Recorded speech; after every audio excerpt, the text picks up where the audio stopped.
Hello students, BA Part Second Sociology Second Paper. Today our topic is सामाजिक परिवर्तन के जनानकीय कारक. Okay, demographic factors of social change. Okay, demographic factors of social change. जनानकी, demography उस विज्ञान का नाम है. जनानकी जिसे इंग्लिश में बोलते हैं डेमोग्राफी, उस विज्ञान का नाम है जो जनसंख्या के आकार, परिवर्तन और जनसंख्या संबंधी विशेषताओं का अध्ययन करता है. ओके, अपनी सांख्यिकीय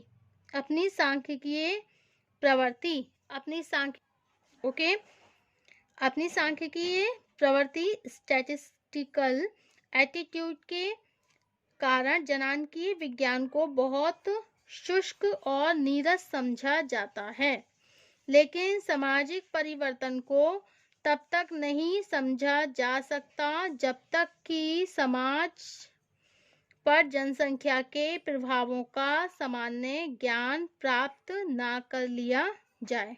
ओके, यही कारण है कि वर्तमान समाजशास्त्रियों का ध्यान जनसंख्या की विशेषताओं और सामाजिक परिवर्तन में इसके योगदान की ओर निरंतर बढ़ता जा रहा है. Demography of factors of social change. Demography उस विज्ञान का नाम है जो जनसंख्या के आकार, परिवर्तन और जनसंख्या संबंधी विशेषताओं का अध्ययन करता है. अपनी सांख्यिकीय प्रवृत्ति स्टैटिस्टिकल एटीट्यूड के कारण जनानकीय विज्ञान को बहुत शुष्क और नीरस समझा जाता है, लेकिन सामाजिक परिवर्तन को तब तक नहीं समझा जा सकता जब तक कि समाज पर जनसंख्या के प्रभावों का सामान्य ज्ञान प्राप्त न कर लिया जाए. यही कारण है कि वर्तमान समाजशास्त्रियों का ध्यान जनसंख्या की विशेषताओं और सामाजिक परिवर्तन में इसके योगदान की ओर निरंतर बढ़ता जा रहा है. ओके, वास्तविकता यह है कि जनसंख्या प्रमुख रूप से एक प्राकृतिक तथ्य है, क्योंकि किसी भी समूह की जनसंख्या साधारणतया वैयक्तिक प्रयत्नों से बहुत कम प्रभावित होती है. इसके उपरांत भी जनसंख्या को पूर्णतया एक प्राकृतिक तथ्य नहीं कहा जा सकता, क्योंकि इसके परिणाम सामाजिक होते हैं. निम्नांकित विवेचन में हम जनानकीय विज्ञान अथवा जनसंख्या की विशेषताओं का विस्तृत विवेचन न करके केवल यही स्पष्ट करने का प्रयत्न करेंगे कि जनानकीय कारक डेमोग्राफिक फैक्टर का क्या अर्थ है. ओके, जनानकीय कारक डेमोग्राफिक फैक्टर का क्या अर्थ है और जनसंख्यात्मक विशेषताओं में होने वाले परिवर्तन किस प्रकार सामाजिक परिवर्तन की दशा उत्पन्न करते हैं.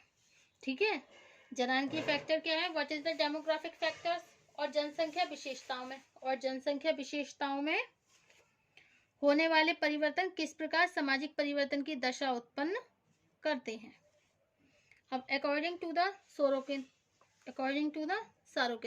देखिए सोरोकिन ने जनानकीय कारक को परिभाषित करते हुए कहा है, कारक का अर्थ किसी समाज की जनसंख्या के आकार और घनत्व में वृद्धि अथवा ह्रास होना है.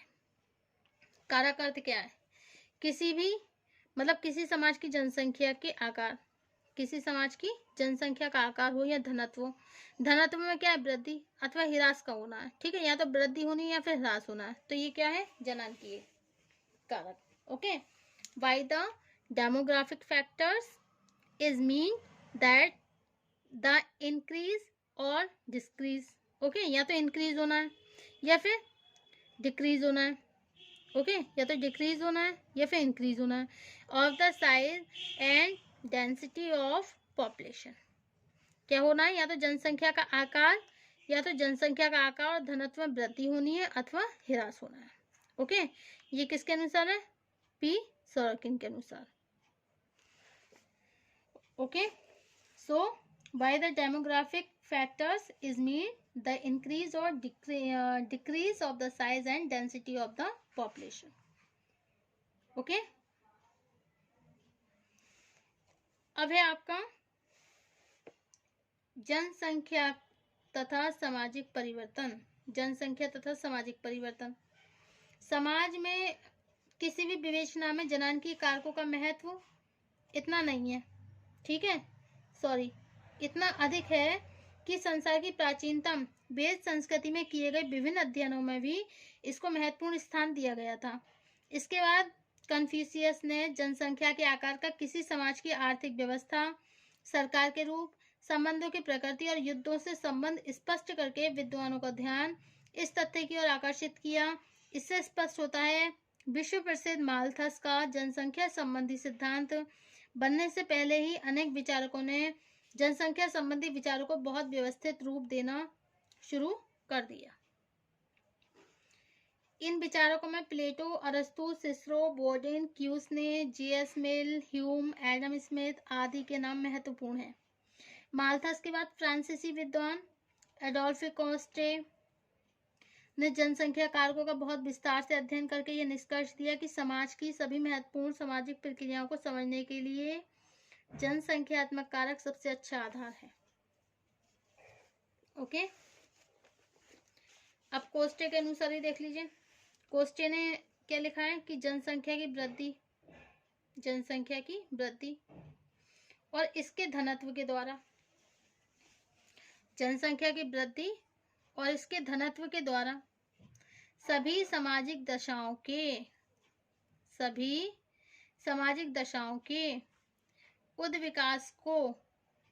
उद्विकास तक को समझा जा सकता है। ओके, सभी सामाजिक दशाओं के उद्विकास तक को समझा जा सकता है। आरंभिक सभ्यताओं का विकास भी उन्हीं स्थानों पर हुआ है।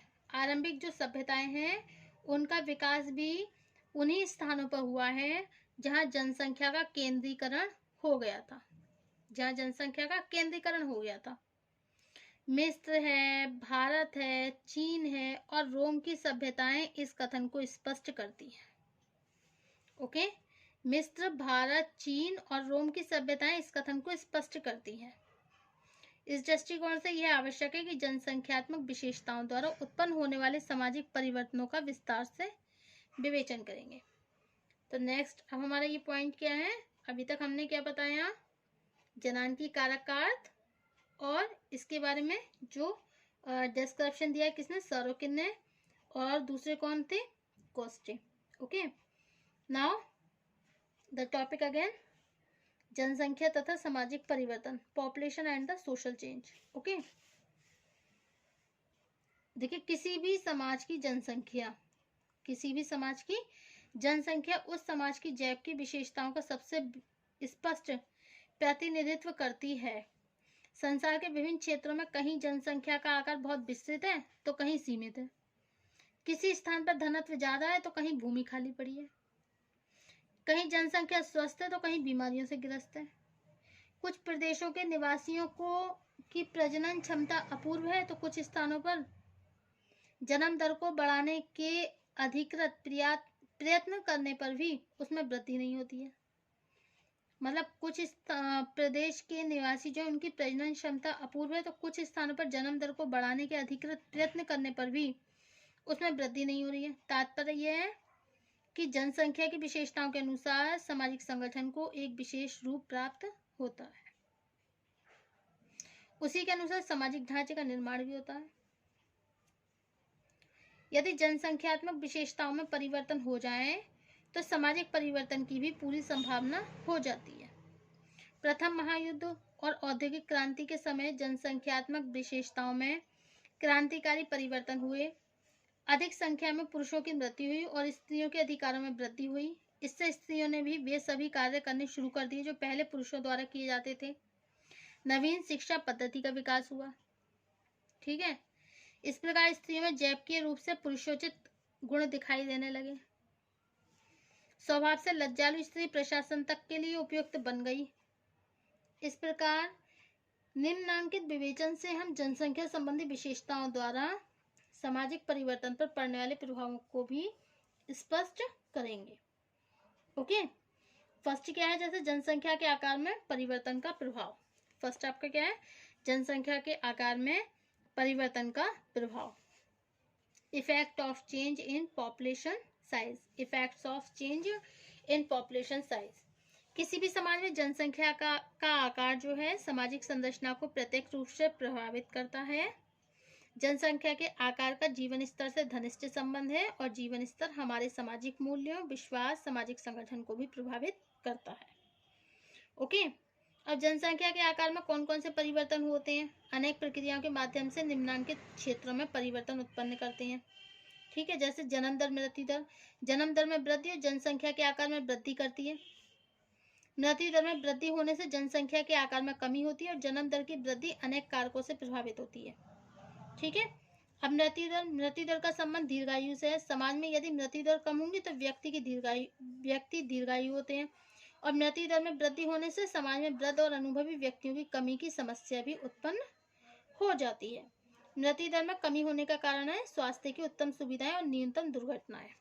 ओके, अब नेक्स्ट है आपका आप्रवास और उत्प्रवास, इमिग्रेशन एंड इमिग्रेशन। आप्रवास का अर्थ अन्य स्थानों से व्यक्तियों का हमारे समाज में प्रवेश करना, और उत्प्रवास का अर्थ है हमारे समाज के व्यक्तियों का दूसरे समाजों में चले जाना। ओके, अब नेक्स्ट है आपका जनसंख्या संबंधी संरचना का प्रभाव, effect of the composition of population. First इसमें है एज ग्रुप, आयु समूह। आयु समूह जनसंख्या में यदि अधिक आयु के व्यक्तियों की संख्या अधिक होगी तो अनुशासन के कठोर नियमों द्वारा परंपरागत विचारों की रक्षा की जाती है। सेकंड क्या है, स्त्री पुरुषों का अनुपात, मतलब सेक्स रेटियो। अनेक समाजों में स्त्री पुरुषों के अनुपात में परिवर्तन होने से सामाजिक परिवर्तन की स्थिति उत्पन्न हो जाती है। और सन 2011 की जनगणना के अनुसार आज भारत में 10,000 पुरुषों पर और स्त्रियों की संख्या केवल 940 है। ओके, अब नेक्स्ट है वैवाहिक प्रथाएं, मैरिटल कस्टम। विवाह एक सामाजिक संस्था और इसके अंतर्गत होने वाले परिवर्तन भी सामाजिक परिवर्तन का प्रमुख कारण है। फिर नेक्स्ट है जनसंख्या तथा आर्थिक परिवर्तन, population and the economic change. आर्थिक जीवन का संबंध विशेष रूप से 3 तथ्यों से है, उत्पादन की वृद्धि, संपत्ति के स्वामित्व का रूप और आर्थिक समृद्धता। ओके, यह विश्वास किया जाता है कि यह तीनों तथ्य समाज की जनसंख्या के आकार और घनत्व द्वारा प्रभावित और परिवर्तित होते हैं। अब नेक्स्ट है सामाजिक संगठन पर जनसंख्या का प्रभाव, effect of population and social organisation. सामाजिक संगठन में 3 पक्षों को सम्मिलित करते हैं, सामाजिक विभेदीकरण, डिफरेंशिएशंस, सामाजिक स्तरीकरण, स्ट्रैटिफिकेशंस एंड पारिवारिक संगठन, फैमिली ऑर्गेनाइजेशन। ओके, अब नेक्स्ट है राजनीतिक संस्थाओं पर प्रभाव, effect on political and social institution. ठीक है, अब नेक्स्ट क्या है, युद्ध पर जनसंख्या का प्रभाव, effect of population on war. And next जनसंख्या और क्रांति, पॉपुलेशन एंड रिवॉल्यूशन। जनसंख्या के आकार द्वारा विचारों में परिवर्तन, change in ideas through population size. And next जनसंख्या का समाज की प्रगति और विनाश से संबंध, population versus progress and the decay of the societies. Okay, so this is the all characteristics of the demographic factors of social change. Okay, thank you.